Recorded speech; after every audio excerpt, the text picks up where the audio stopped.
Olá, seja muito bem-vindo. O programa Eternidade está começando e hoje está recheado de coisas boas para vocês. No Ciência e Espiritualidade, vou estar falando sobre o papel da ciência na Gênese. No Senta que eu vou te contar uma história de um assalto que Chico Xavier sofreu lá em Minas Gerais. No Espaço do Bem, vou apresentar um curta-metragem chamado Reprogramando. Muito legal, né? Você não pode perder.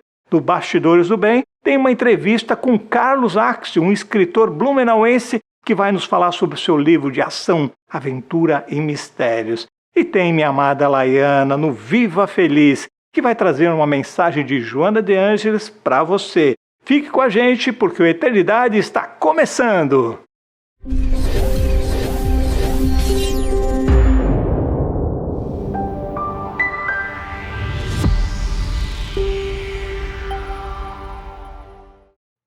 O que seria da ciência se ela não levasse em conta o princípio espiritual?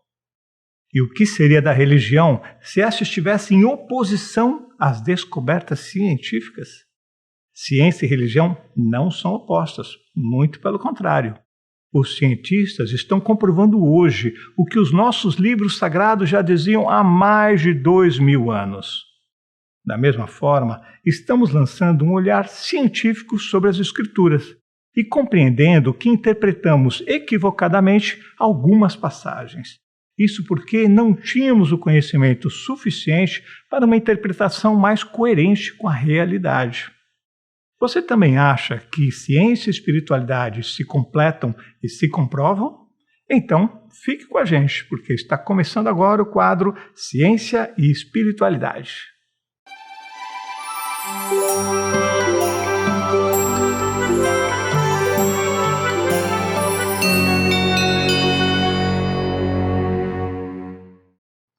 Olá, eu sou Marcelo Anis. Aqui nesse quadro nós já falamos anteriormente sobre o Big Bang e a formação do universo. Já falamos sobre o fluido cósmico universal e sobre a destinação da Terra. Agora, vamos analisar o papel da espiritualidade na ciência. As leis do princípio material são objeto de estudos da ciência, assim como as leis do princípio espiritual são objetos de estudo daqueles que buscam conhecimento sobre a espiritualidade. Agora, vamos raciocinar um pouquinho. Não é o espírito que age sobre a matéria? Não é o contrário. É a sua alma, o seu espírito que comanda o seu corpo e que reage incessantemente sobre as coisas materiais. Concorda comigo? Então, o conhecimento de um princípio não pode estar completo sem o conhecimento do outro. Essas duas forças universais, matéria e espírito, se completam reciprocamente. Para a ciência, fica impossível explicar certos fenômenos usando apenas as leis materiais. E a espiritualidade não teria base de apoio e comprovação sem a ciência. Mas por que o homem prefere estudar primeiro a ciência para só depois começar a refletir que existem muito mais coisas do que aglomerados de átomos? Porque é a matéria que primeiro fere os nossos sentidos. Pensa um pouquinho. Se a preocupação com o mundo espiritual tivesse vindo antes de começarmos a prestar atenção nas forças da natureza, a ciência teria sido abortada, como qualquer coisa que nasce antes do tempo. E até os estudos das forças universais que regem a natureza não começaram todos de uma só vez. Todas as ciências se encaixam numa ordem racional. Elas nascem umas das outras, à medida em que encontram um ponto de apoio nas ideias e conhecimentos anteriores. Vamos nos aprofundar um pouquinho nisso para entender melhor. A astronomia, por exemplo, é uma das primeiras ciências criadas pelo homem. A curiosidade sobre o movimento dos astros existe desde que o ser humano olhou para o céu pela primeira vez. Os egípcios eram grandes estudiosos da astronomia e faziam cálculos precisos sobre o movimento de rotação e de translação da Terra. Você sabia que as famosas pirâmides de Gizé, construídas há quase 5.000 anos, estão alinhadas perfeitamente com a constelação de Órion? Isso mesmo, as Três Marias, aquelas estrelinhas que a gente vê no céu, se sobrepõem perfeitamente com as pirâmides do Egito. Coincidência? De jeito nenhum. Eu vou falar nos outros episódios sobre uma teoria de quem construiu as pirâmides e qual a sua finalidade. Mas isso depois, tá? A astronomia, apesar de precisa, estava incompleta, até o momento em que a física veio revelar as forças que agem sobre o cosmos. A química, nada podendo sem a física, teve que acompanhá-la de perto, para depois marcharem juntas, uma comprovando a outra.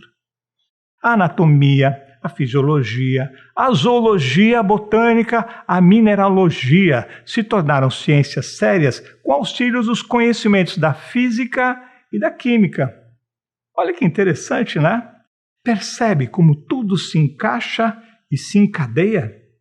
O que seria da geologia, essa ciência que acabou de nascer, sem a astronomia, a física e a química e todas as outras ciências? Ela não teria os elementos de comprovação. Por isso é que ela só poderia vir depois das outras, entende? Da mesma forma, a ciência dos espíritos só poderia nascer depois de todas as ciências estivessem concretizadas, pois uma comprova a outra. Durante muitos séculos, ciência e religião pareciam andar em direções opostas. A religião era imperiosa na história dos povos antigos, de tal modo que os primeiros livros sagrados continham toda a ciência e também todas as leis civis daquela época. Como os meios de observação eram imperfeitos, as teorias sobre a criação do universo, do mundo e dos seres vivos eram incompletas. O desenvolvimento das ciências proporcionou ao homem os dados necessários ao surgimento de uma gênese positiva e, de certo modo, até experimental. Com o desenvolvimento de novas tecnologias, a observação da formação dos astros, regidas por leis eternas e imutáveis, demonstravam a grandeza e a sabedoria do Criador. Comparando a ciência e a espiritualidade, vamos descobrir que a Gênese de Moisés, dentre as teorias antigas, é a que mais se aproxima dos dados científicos atuais. Sabia disso? Mas temos que levar em conta que as dezenas de traduções do seu texto original de uma língua para outra modificaram o seu conteúdo original. Além disso, devemos levar em conta também que os escritos antigos foram feitos de modo alegórico, através de parábolas, para facilitar o entendimento do povo daquela época, sem muito acesso à cultura e ao conhecimento. O medo de comprometer o conteúdo das crenças contidas na Bíblia, de ferir o princípio da imutabilidade da fé, além da falta de conhecimentos científicos, fez com que o homem permanecesse estacionário, sem progredir.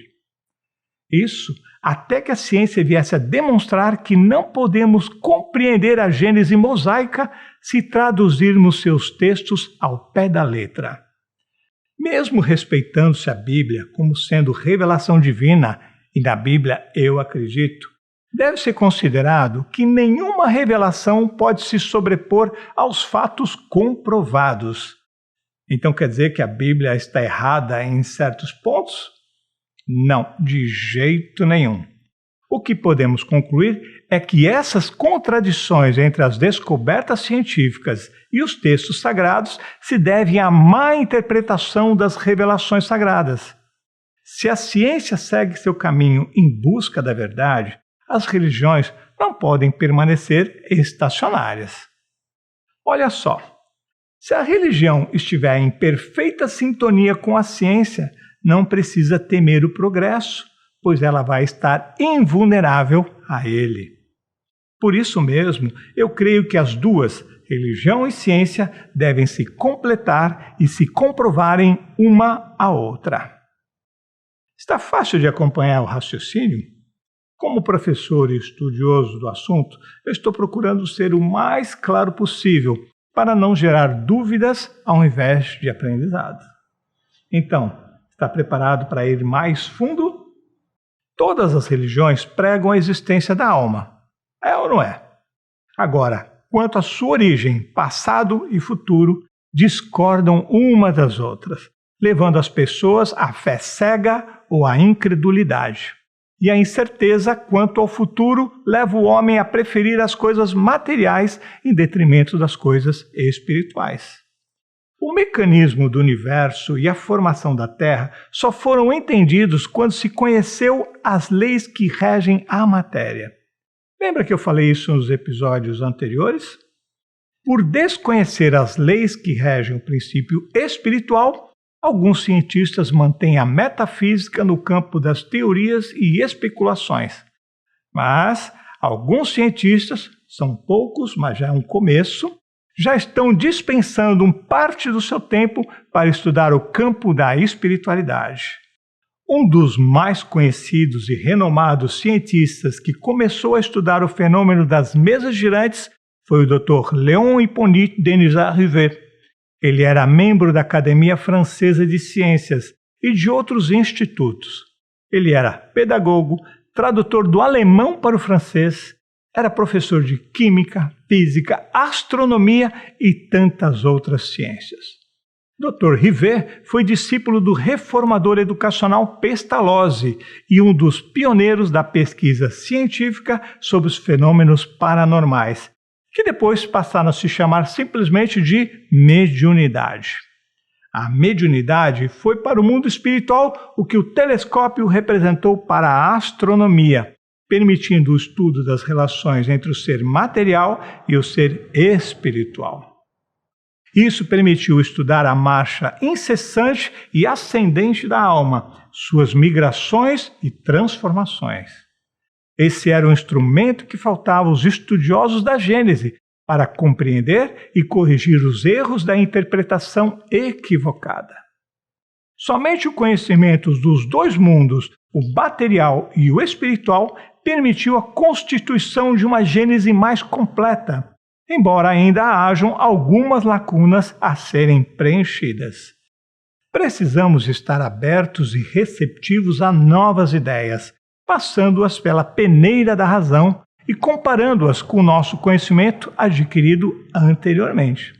Precisamos também estar preparados para as mudanças que esses ensinamentos vão causar em nossas vidas. Conheça a verdade e... Isso mesmo, ela vos libertará. Essa é a grande beleza do aprendizado. E aí, está gostando deste quadro Ciência e Espiritualidade? Estamos te ajudando a ampliar seus conhecimentos sobre o mundo material e espiritual?